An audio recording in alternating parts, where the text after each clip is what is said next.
I'd say the thing that any of my clients will tell you I say the most is do the hard thing. What does that mean?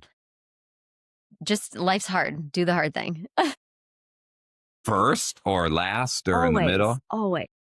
There can always be like hormonal challenges or shifts in your brain, things like Yeah. that cause these things for sure. Most of the cases that I see is just our anxiety and stressors that we create on our own. Because again, we're trying to fight this battle. We're trying to like resist all of these things that we just can't change. And so like you just have to do the hard thing. You have to get out of bed in the morning. You've got to move your body. You've got to get out. It's freezing. You got to go outside.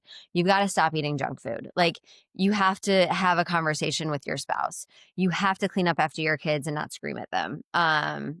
Just and I think something that I love so much that is also a big part of my my parenting curriculum, which is not a concept of mine. Dr. Becky, who I love as a parenting mentor, and then the Gottmans, who are fantastic couples therapists, they kind of coined this term, but it's the idea of repair, right? When you make a mistake, apologize and fix it. And that is so hard for people. Be Whoa. like, Both parts. That's a 2-part it equation right is. there. And so my kids, they do 3-part apologies. I'm sorry for, I will try my best not to do it again. And as they get older, they are now explaining, what are you going to do not to do, like to make sure you don't do this again? It's part of Yeah. that second part. What can I do to make it better? That's how my kids apologize. Whoa. So give me a recent example of something like a kid throws food off their plate. Right, yeah. What would they say then? So my sweet, loving son, who is the happiest, most joyful boy in the world, will just walk by his sisters and slap him upside the head. Just right,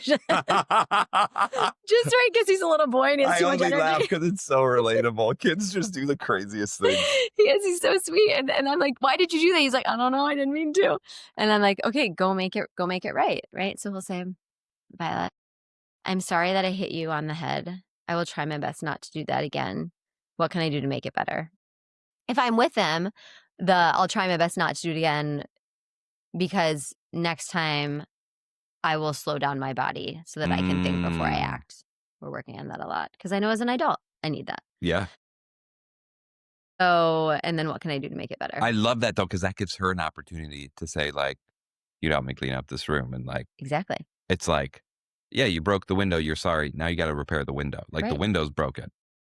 And I think Whoa. so many people want to say, I'm sorry, because that might make them feel better, right?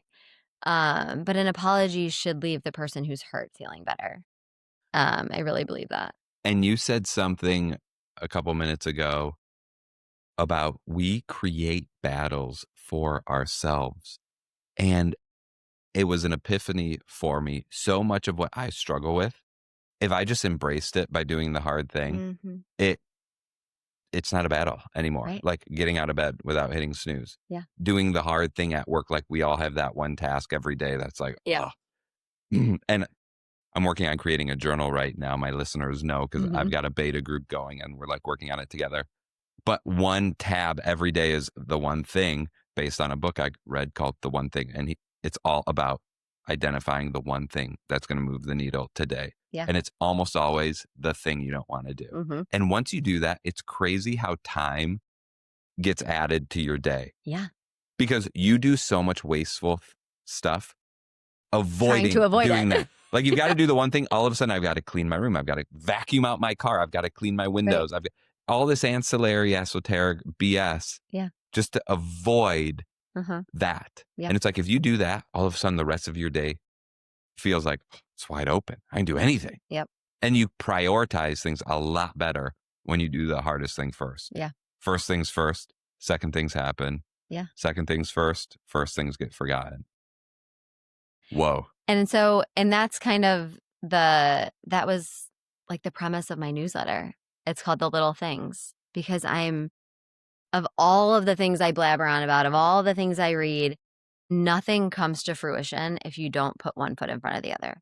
If you don't decide 1,000 times a day to make the next right choice, to do the next right thing. And it's always just like put the pen down and write, make the phone call, check the thing off your to-do list. And you don't get the whole thing done. You do one little thing at a time. It's one word at a time. It's Yep. one step at a time. And I am such a big believer in that because we all want to be fulfilled. We all want to make changes in our lives. We all want to get somewhere, Yeah. no matter what it is, physically, mentally, emotionally, spiritually, be a better parent, whatever it might be. You don't do the whole thing at a time. You put your toe in.